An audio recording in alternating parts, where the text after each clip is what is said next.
Hello once again. As usual, it's time for another taste test. And this time we're doing the pork rinds. We started kind of a low-carb diet. Craig's is a little more loosely based than ours. We make exceptions. But we have discovered that pork rinds make a great snack. Joe and I, well, we've all done keto before. It's been several years ago. And we liked pork rinds then. And we're having them again. And they have new flavors. So we wanted to try them. We have some that are hatch chili. What's the brand of them? These are Southern Recipe Small Batch. Oh, that's the name of it. Okay. These are Southern Recipe Small Batch. Yep. And this is the hatch chili pepper flavored. This one is pineapple ancho chili flavored. That sounds bizarre. And on this end is spicy dill. Not sure that. I'm not a big pickle fan. Craig, which one do you think you'll like the best? Let's try this one. Which one do you think you'll like the best? The spicy dill one. Which one do you think you'll like the best, Joe? I think I will like the hatch chili. I'm thinking I might like the spicy dill too, but I'm hoping this pineapple chili, I just really like pineapple. So yeah, I do too. I'm hoping it surprises us. Anxious to give these a try. I did buy these at Hy-Vee. They were, I think, $2.99 for a bag. Okay, I'm gonna take one. And if you've ever had a pork rind before, you'll know they are very crunchy and loud.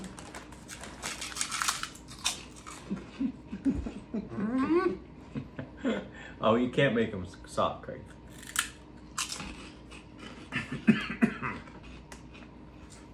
Definitely a little spicy. But the flavor's good. I like them. I do too. Craig, so far that's my favorite one. I know. Do you like them, Craig? No. No? Too spicy. Okay. Yeah, I could see them being a little too They spicy. are a little spicy. Although I can't believe the That's really getting spicy my throat. stuff Craig eats. All right. And besides eating pork rinds as a snack, they're also good to use in keto recipes, like as a breading for chicken. Oh yeah. I've used them in pizza crust. There are several good recipes using the pork rinds, and I think it would be even better with the seasoned ones. Try this one next. Yeah. The pineapple ancho chili. My little trick I want to try with these is I want to try, well, it'd work really good with like dip, but I think dip has too many carbs for me now. I don't know. I have But to look at it. I thought about the shape of them typically are nice and rounded and everything. I thought about putting, if nothing else, some jalapeno cream cheese in them. Yeah, you can have that. It's like an appetizer type thing. I tried them with guacamole, and it was okay, but I think they taste okay by themselves. So.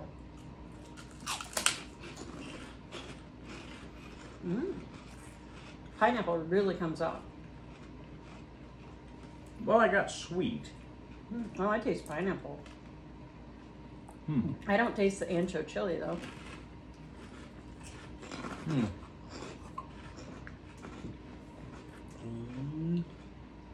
What do you think, Craig? Not bad. I like those a lot. And finally, spicy dill. What did you taste in the last ones? I didn't taste a lot of. Did you say there's like a chili flavor? I didn't taste. I mean, there's a little bit of a burn, but I didn't. That's what would that be? Taste any. Yeah, I didn't really get a lot of it. Not looking forward to this Here's the spicy dill. I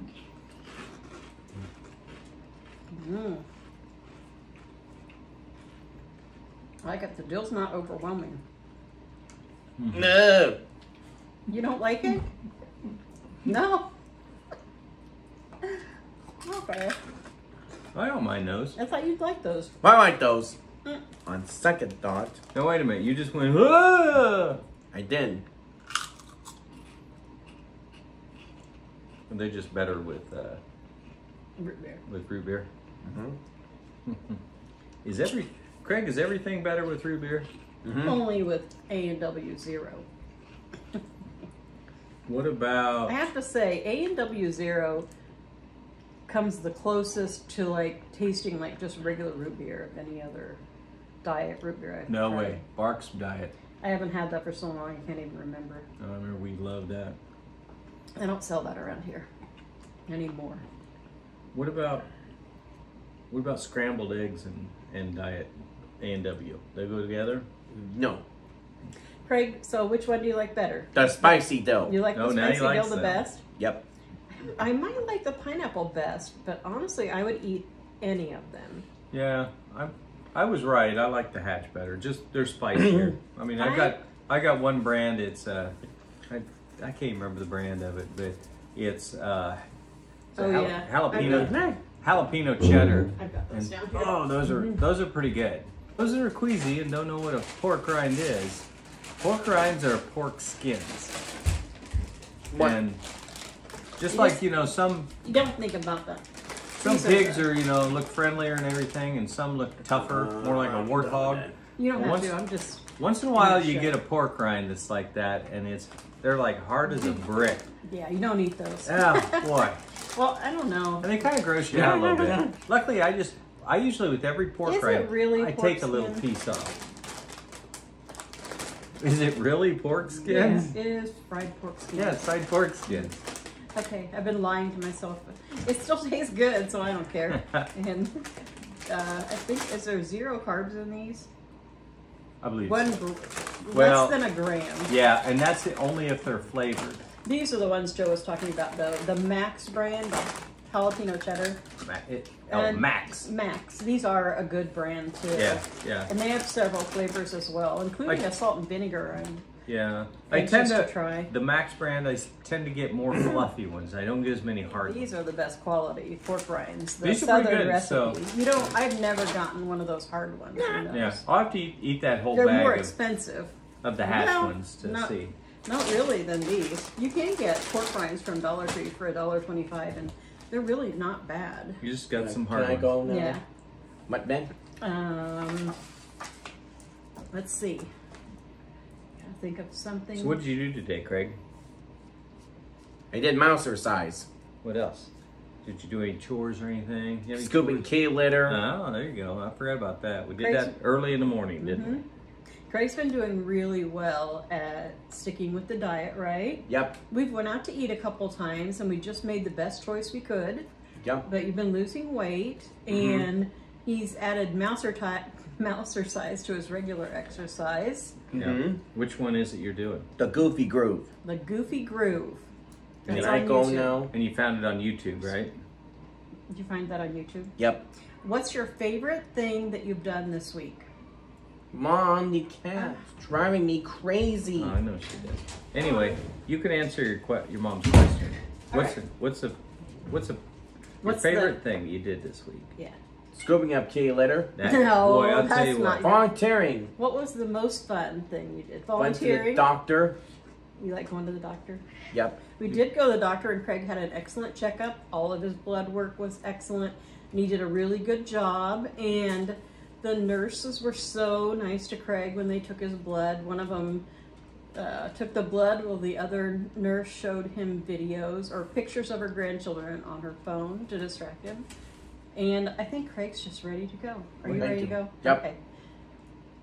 And good night, folks. Good night, everybody. Craig just really wasn't into doing that tonight. I don't know if it's... I think the We're a snacks little- weren't as appealing. In Yeah, yeah. It was the same No stuff candy you or had. anything. Well, he's never had these flavors, but Right, but it's not as exciting to try pork rinds as it is to try candy or something. So that's for sure. I have been looking through my journals again from when Craig was younger and finding some I want to share with you. This particular one tonight was after I went to an autism symposium, and this was in May of 1997. So Craig would have been 5 years old. That was the second year of the symposium. Right. You went with Yeah, I went once with Carol Adkins, I Yeah, think, and then you yeah. went with me the next time, right? No, I went the first time with you, and you went with her the second time, I believe. I think. It immaterial. But there was a speaker there at the symposium that he was also an author. In fact, Sally Peterson, who was our lieutenant governor at one time in Iowa, right? That was her husband. Her and her husband were at the symposium, and they had a son that had autism also. And he shared some of his writings, and they shared about their son. And I just want to read you something that I wrote after that symposium. I wrote it to one of my friends. And the first part of this is an excerpt from some of his writings that just really touched me and got to me and made me think. Every morning, George would come out and pour water on my spark plug to keep me from leaving for work. Every morning, I would be out there trying to dry that spark plug on my Harley, and I would say, "Darn it, George, why do you keep doing this? I'm never going to get to work on time." And George would answer, "John, stay home. Going to get to work. John, stay home and play with George today." My mom would say to me, "That George sure isn't very bright." And I would say to her, "He's smart enough to know to pour water on my spark plug every morning to keep me from going to work." We really didn't know much about George, other than he was big and he came from an Italian family next door. They all loved George, and they played with him in the backyard like the family pet. Today, we were in a child psychologist's office, and he was telling us, with that look of compassionate friend on his face, that our son had a developmental disorder, and that though he would never go to Harvard, he would be able to accomplish many things, and he would have a full and happy life. It was then that George came to mind, and I thought to myself, you know, sometimes God makes you write things on the blackboard 1,000 times. That story really got to me. I have felt guilty for some time about a girl I went to college with. She was the first person that came to mind when I was reading about autism. At the time, I had no idea that she might have been autistic. Actually, I didn't really give much thought as to what may be wrong with her or why she acted the way she did. I just thought she was weird. I never made fun of her to her face or gave her a hard time, but my roomie and I were always making jokes about her. Her name was Gail, and she was in my chorus class. She would draw a face on her arm and talk to it. She also used to make bee noises and talk about bees when we did voice exercises. Our teacher used to have us do relaxation exercises and have us give each other karate chops on the back. She hated that and would whine, "I don't like karate choppies." Looking back, I'm pretty sure she had Asperger's. I remember how she came to mind when I started reading about autism, and I thought, please God, don't let Craig end up like Gail. I thought a lot about Gail in those days, and I hadn't really thought about her again until this weekend. I don't think God gave me a child with autism to teach me a lesson, but it certainly made me think about my behavior before autism became a part of my life. I definitely like the person I am now better. So the Autism Symposium was very fulfilling, and it got me to thinking along the lines as you were thinking, okay. So the Autism Symposium was very fulfilling. My perspective on life has changed a lot over the years. I look at things so differently, and often I find myself getting irritated when other people get so caught up in material things and status. I guess I've really come to understand that so many things in life are insignificant and have no real bearing on what makes us truly happy. When I found out that Craig had autism, I was so devastated to think of all the things that Craig would not be and all the things that he would miss out on. But in seeing other people with grown children with autism, I have come to realize that you don't need a high IQ, material possessions, a college education, social standing, or a great job to be happy. All you need is a caring family and self-worth. Like the people who showed us the video of their son, the things that make us love Craig so much and make him such a wonderful little boy are not the things that can ever be measured by a test. I wondered if there would ever be anything about him that I would be proud of. I know that sounds awful, but it was in my thoughts. Now I am proud of him just for walking down the sidewalk with me and wanting to hold my hand. Or not holding my hand, but not running away either. I am so proud of how he takes his bath so willingly and wipes his face with a towel when the water gets on it. I am so proud that he tries to make conversation with me in the only way that he knows how, by naming objects for me or singing a song. I am so proud of every little thing he does, for all the things that he tries to do. It's hard to believe that I once wondered if I could ever be proud to say that he is my son, and not hang my head when I introduced him. Yes, I have been thinking how very much my perspective has changed, and how much better I like the perspective of today. Sunday, Joe decided to take Craig to Sunday school for the first time. He stayed in the class with him. It all went well. Joe said he had a few sad times, but he really didn't cry. He just whimpered and was able to calm himself by saying it's okay. Yesterday afternoon, we took the kids over to the school so that Steph and Joe could run around on the blacktop, and Craig and I were going to play. I took along a blanket and some snacks. All Craig wanted to do was sit on the blanket with me and have a picnic. He is very into picnics these days. He likes to sit and munch on his cereal and feed a piece or two to me. It was so sweet sitting there with him. He was so calm about it and didn't stim. He would look at me so intently, and I could tell he wanted to talk, but he didn't know how to make conversation. So he would look down the blanket and start naming colors and shapes for me. Or he would tell me about the color of his cereal. Today, when I came home from getting Steph at school, Craig had colored himself all over with a red marker.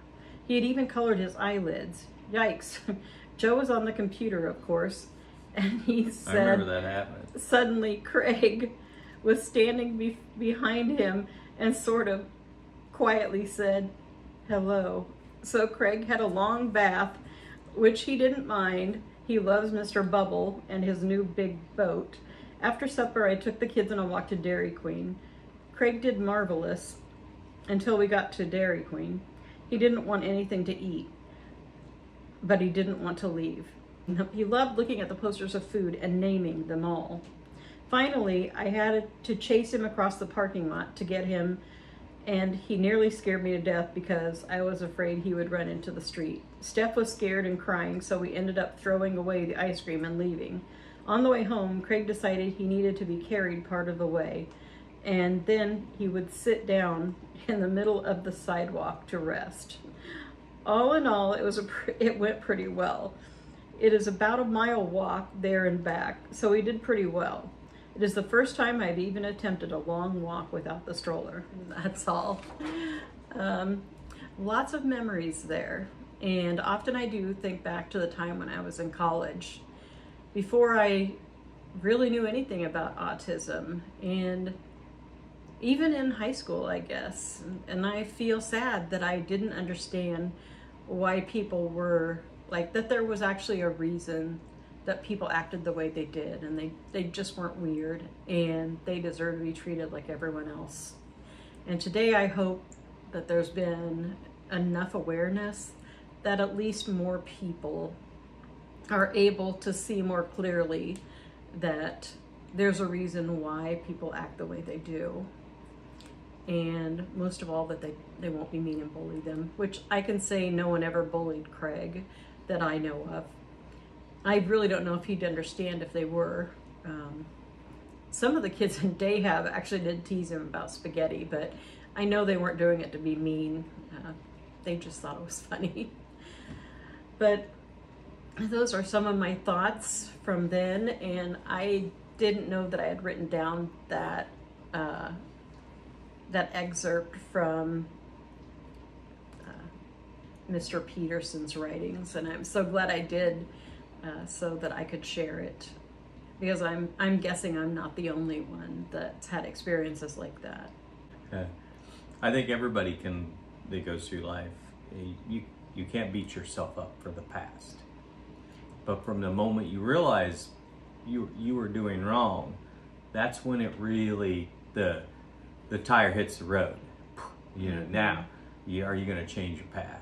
Right. And that's where, in this day and age, I think more people than not don't change their path.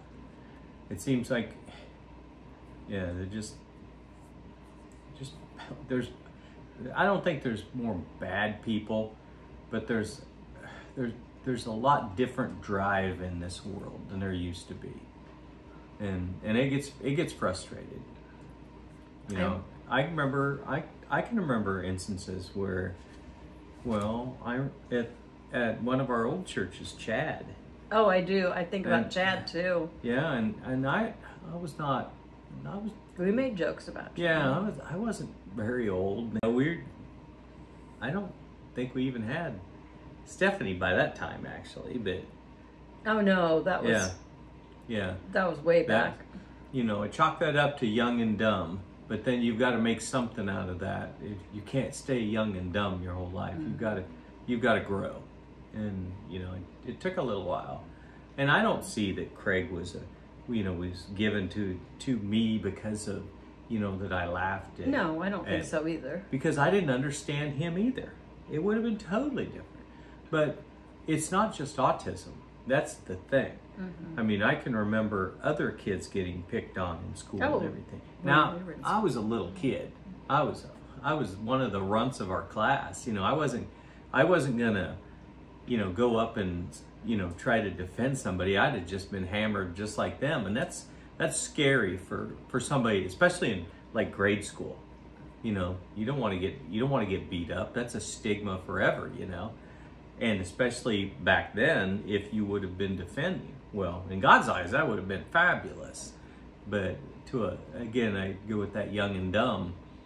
All I could think of was me, and not them. And so you kind of turned a blind eye to some of that stuff. And I can remember girls that got picked on, boys that got picked on. Oh yeah. School, school's fun, but man, it can be a nasty place. I didn't think it was always that fun. I would never go back. Yeah. I mean, for a little kid, I never got picked on. I'd say I ever got. Well, I don't know. Sometimes there were some times when I would say people weren't the nicest to me. But moving on. Craig has been, ever since we got home from vacation, Craig has been wanting us to plan another trip somewhere. I mean, it doesn't have to be far away. But it can't be far away in time either. Yes, he wants it soon. He keeps wanting us to a date. Is it going to be spring? Is it going to be April or May? And the difficulty in there is that Stephanie's going to be having a baby in May, so we need to be able to plan something. We don't want to be gone around that time, either before or after. So yeah, and even when she has like a 3-month-old or something, it's still gonna be tough. Oh yeah. Mm-hmm. We like to unburden. Right. We like to be there for them so they can You don't not be too stressed out by having 3 kids. Yeah. It's not that you want to get away from your kids. It's just you need rest. Well, sometimes it's nice just to go to Target by yourself. Yeah. Well, we had friends that that's did, like and Zen. parents that did that for us all the time. Yeah, all the time. It makes a big difference, and I think it helps you to be a better parent. So, since Craig's been talking so much about it, we've been talking about, well, actually, we haven't come up with an exact date, but kind of planning towards the end of the year, taking another Amtrak trip. And so that's kind of been taking up some of my thoughts lately, because once I start planning a vacation, it's like, that's all I can think of. I want to plan it. I want to research it. I want to watch videos on it. So what we're planning to do is take the California Zephyr from Chicago to San Francisco. Emeryville. And stay there 2 or 3 days and do some sightseeing. So what I'd like to know from you guys is if any of you live around that area or if you visited there, what are some of the things that you feel like you have to do when you visit there? What are the best places you've visited or enjoyed the most? Yeah. And keep it in perspective because we will have Craig with us. I've been watching some videos and trying to think of things that we would enjoy and Craig would enjoy. Yeah. There's a few that we want to do. Craig's not big into into museums and stuff like that. There is a Disney museum. I was watching one of the videos. Could probably get him to go to that one. I mean, we could get him to go to any of them. It's just... You'll know he's not having it. He'll be like, can we go now? Can we go now? Yeah, it's like in the video here when Craig was more than happy to jump ship and get out. Because he did the taste test part. And I think we started this a little late. We did. We started it late. We usually do this like at 6 o'clock, and it's after 8 o'clock. Yeah. So, anyway, yes, we need to find things that Craig would enjoy too. I'd like to take one of the big bus tours where you can get off. Was it the big red bus? I don't know. I think it's called the big bus tour. The big bus tour. Okay. And you can get off at stops, and so you can see what you want to see. You don't get have a day pass, and then there's multiple buses going around. The app's cool because it actually shows you on the app where all the buses are, so you know how close it'd be getting if you want to get back on and head to the next location and everything. So timing that'd be kind of nice. And it's a big open air bus. If the weather's nice, we hope. Yeah, we hope. You never know. I need to look at what the weather's like in San Francisco in November. Yeah, my bucket list is I'd like to go out and stroll around on Alcatraz. Maybe Chinatown. I'd like Chinatown. The place where it's a pier, I think, and it has lots and lots of sea lions, like lots of them that are laying out there that you can. And I think Craig would like that a lot. And they're constantly like barking. Yeah. I'd also like to maybe go to Little Italy. Little Fisherman's Italy. Wharf. Yeah, I was looking. That's one of. That's it. Little Italy over there. There's a lot of cool looking places. But again, you have to think of things that, I know Craig would enjoy Little Italy. I think he'd like anything that's food centric. I think even Chinatown. Yeah, he would like the Pacific Pier. That's or Fisherman's Wharf, whatever it is, where they throw the fish around. I think he would really get into them throwing them fish back and forth. He'd think that was really funny because you can stand in front of it, they'll throw it, and they'll catch it and whoop and hold it right in front of your face and everything. And Craig, they'll like Craig too because Craig will be what just what they'd want to see reaction wise. So we've been busy trying to do some pre-spring cleaning things out, organizing. Now I have to get my taxes ready, so it's just a bunch of stuff that I need to get done right now. And I think that's all we have going here. This is probably getting long anyway.